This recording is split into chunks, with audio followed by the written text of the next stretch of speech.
Heidi Lindsay worked hard to keep her father alive, visiting him every day inside his care facility.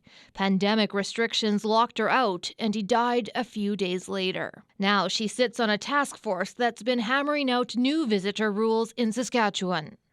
I have absolutely no question in my mind that I could have continued to care for him and not be any greater risk than the hundreds of people that work here every day. Until now, visits have only been allowed for people who are dying, having a baby, or undergoing major surgery.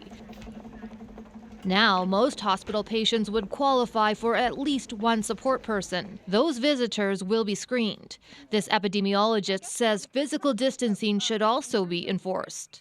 When you go to see somebody in the hospital, the first thing you do is you lean in, you want to touch them, you want to fix their hair, fix their gown, those kinds of things. Actually, I'm working in the critical care unit. I can tell you that our staff are very happy to be able to start to welcome more families into the hospital. And I think that we're going to have a lot of happy people within long-term care as well. Some long-term care residents will be allowed 2 visitors inside if, and only if, their needs are not being met.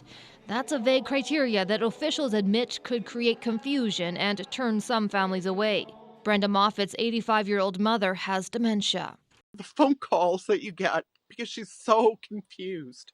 She says choosing who gets to visit will be difficult. Like, how do you prioritize who is most important in her life? Hi, we miss you, puta. Outside visits, like this one for cancer patient Renato Francisco, will become more common in both Manitoba and Saskatchewan. Patient safety experts say giving families more access will improve health outcomes. Heidi Lindsay agrees. My dad should serve as a warning of that. Because families can help safeguard their loved ones. Bonnie Allen, CBC News, Regina.